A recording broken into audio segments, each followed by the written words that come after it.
Exercise 1.1 का question number 2 है। इसमें कहा है so that any positive odd integer is of the form 6q + 1 और 6q + 3 6q + 5 where q is the some integer, जहाँ पे q कोई एक इंटीजर है, कोई भी हो सकता है, और एनी पॉजिटिव ऑड इंटीजर लेना है हमें, उसको ये सिद्ध करके दिखाना है, ये प्रूव शो करके दिखाना है कि 6q + 1 की फॉर्म का होगा या नहीं होगा वो।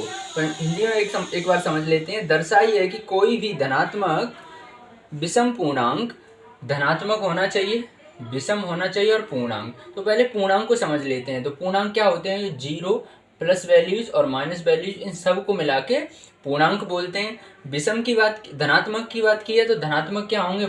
इधर 0 के इधर वाले प्लस वैल्यूज, और विषम की बात की है तो 1 3 5 ये विषम होंगे। तो कहा है कि कोई भी धनात्मक विषम पूर्णांक पॉजिटिव होना चाहिए, ऑड हो और पूर्णांक हो 6q + 1 6q + 3 6q + 5 के रूप का होता है। तो हमें ये दिखाना है कि ये कोई भी धनात्मक पूर्णांक इसमें से लें वो इसके रूप का होगा या नहीं होगा, जहाँ q एक पूर्णांक है तो q भी इसी में से कोई एक नंबर है। तो पहले मैं इस क्वेश्चन को सॉल्व करने से पहले दो नंबर लिए हैं 7, 3, इनको शो कराना है हमें इसी फॉर्म में।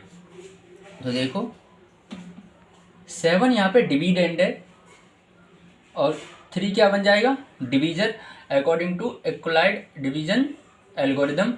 3 का डिवाइड में इसमें लगाऊंगा, 3 2 जा 6, रिमाइंडर बचेगा 1।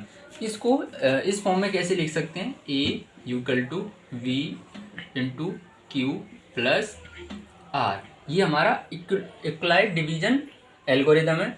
इसी को अगर ऐसे लिखें, इसको अगर इस फॉर्म में लिखेंगे तो क्या लिखा जाएगा? ये 7 = 3 × 2 + R।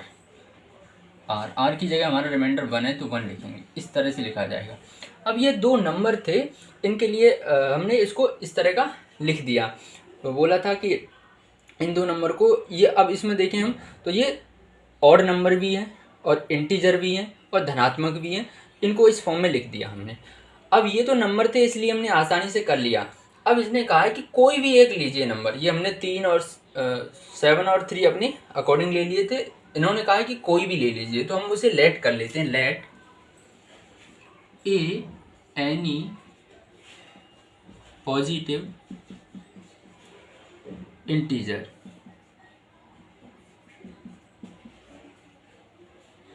ए क्या है? एक पॉजिटिव इंटीजर है, उसको इस ए को हमें प्रूव करके दिखाना है क्या ये ए है इस फॉर्म का होगा, इनकी फॉर्म का होगा या नहीं होगा। तो मेन बात यही है कि जो ए आपने माना है उसको इस फॉर्म का शो करके दिखाना है। तो आइए इसको सॉल्व करते हैं। तो इसको इसके साथ कंपैरिजन करा देते हैं इक्वलाइड डिवीजन एल्गोरिथम के, V × Q + R। इसके साथ कंपैरिजन करा देंगे। हमने ए एनी पॉजिटिव इंटीजर माना है तो इसको भी इसके बराबर रख देंगे, इस ए के बराबर इसको रख देंगे। तो ए के बराबर में ए आ जाएगा और इसके बराबर में ये 6 + Q, Q यहाँ इंटू आएगा, Q + 1। तो यहाँ से कुछ कंक्लूजन निकलते हैं। नंबर 1, ए तो ए के बराबर ही है यहाँ, यानी वो नंबर हमने लेट किया है तो इसी को हमें शो करना है कि ये जो ए है इस फॉर्म का होता है या नहीं। और बी, दूसरा कंक्लूजन निकलता है b बराबर यहाँ से निकलेगा 6, b बराबर 6 निकलेगा। तो b का मतलब क्या है यहाँ पे कि b डिवीजर है और ये डिविडेंड है, ये डिविडेंड, ये डिवीजर है। तो अगर किसी नंबर का डिवीजर 6 है तो उसका रिमाइंडर क्या होगा? अगर यहाँ पे जैसे 3 है तो रिमाइंडर यहाँ पे 1 बच रहा है, यानी रिमाइंडर हमेशा इस नंबर से छोटा ही होता है। रिमाइंडर जो आएगा यहाँ वो इस नंबर से छोटा होगा। ऐसे ही अगर रिमाइंडर यहाँ पे ये डिवीजर 6 है तो डिवीजर से छोटा आएगा हमेशा रिमाइंडर। तो रिमाइंडर पॉसिबल रिमाइंडर क्या हो सकते हैं? R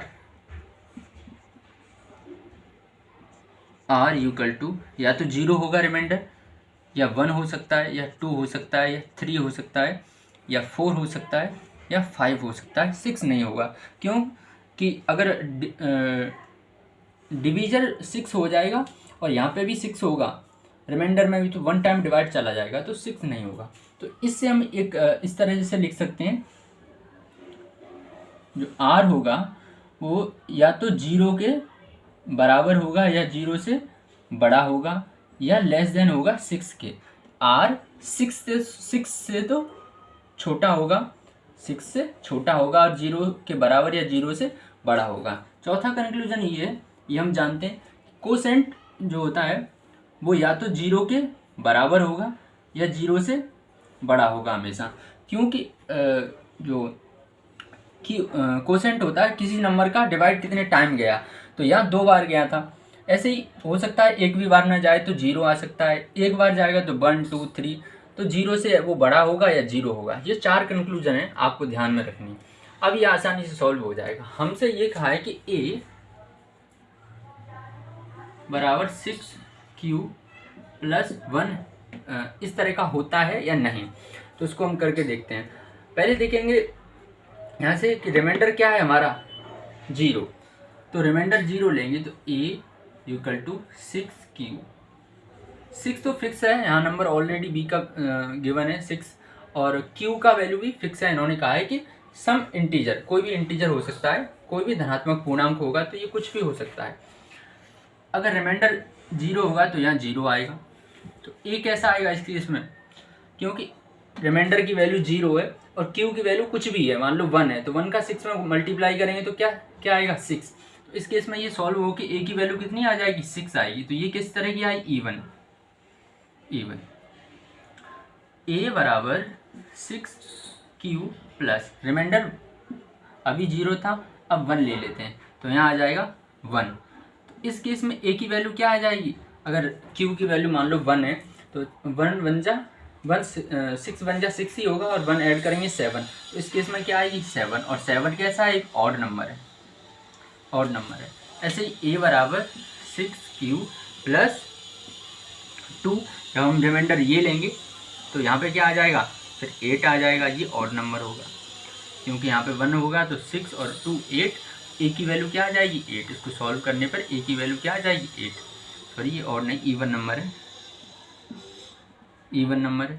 ऐसे ही a = 6q प्लस यहाँ पे क्या रखेंगे 3, तो ये क्या आ जाएगा 9, 6 बन जा 6 और 3 9, तो ये क्या है ऑड नंबर है। a = 6q + 4 रखेंगे तो ये आ जाएगा 10, और ये क्या है एक इवन नंबर है। ऐसे ही a = 6q + 5 रखेंगे तो यहाँ आ जाएगा 11, और ये क्या है ऑड नंबर है। तो आप देख पा रहे होंगे कि ये इवन नंबर के लिए भी a की वैल्यू क्या आ रही है, इवन नंबर के लिए भी जब हम 0 ले रहे हैं तब इवन आ रहा है, 1 ले रहे हैं रिमाइंडर तब ऑड नंबर 7 आ रहा है, रिमाइंडर 2 ले रहे हैं तो इवन नंबर आ रहा है 8। ऐसे ही 9 10 11 ये इवन ऑड इस तरह से आ रहा है।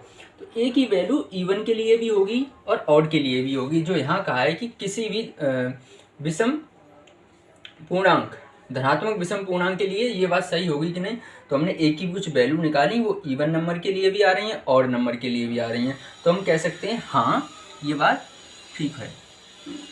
हाँ कि किसी भी हम धनात्मक पूर्णांक को लें तो वो इस रूप का होगा, और विषम को लें तो विषम के लिए भी होगा, क्योंकि विषम किस किस केस में आ रहा है हमारा, इसमें भी आ रहा है, इसमें आ रहा है और इसमें आ रहा है। तो ये इवन के लिए भी सही है, ऑड के लिए भी सही है। क्वेश्चन में ये सवाल बदल के इस तरह से पेपर में एग्जाम में क्वेश्चन बदल के इस तरह भी आ सकता है, विषम की जगह सम लिख सकते हैं यहाँ पे, तो क्वेश्चन बदल जाएगा, तो सिर्फ आपको सम वाला लिख के दिखाना होगा, तो इसमें आंसर आ जाएगा हाँ ये सही है।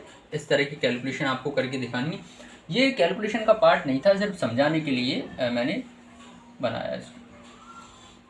अब एक दो बार देखेंगे तो समझ में आ जाएगा। ये यहाँ थोड़ा समझना है कि क्या कंक्लूजन निकलता है, डिविडेंड कौन सा है, डिवीजर कौन सा है, रिमाइंडर क्या है, पॉसिबल रिमाइंडर क्या है। यानी पॉसिबल रिमाइंडर से हमने इनको बनाया इक्वेशन को, और वहाँ से हमने ए की वैल्यू फाइंड आउट की जो ये आ रही थी, और ए को वैसे हमने लेट किया था पॉजिटिव इंटीजर माना था तो ये पॉजिटिव इंटीजर आ रहे हैं। ये आप देख रहे होंगे 6, 7, 8, 9, 10, 11 सारे पॉजिटिव इंटीजर हैं। ऑड के लिए देखेंगे तो ऑड नंबर भी इसमें आ रहे हैं, इसका मतलब ये जो पूछा था वो सही है। Thank you.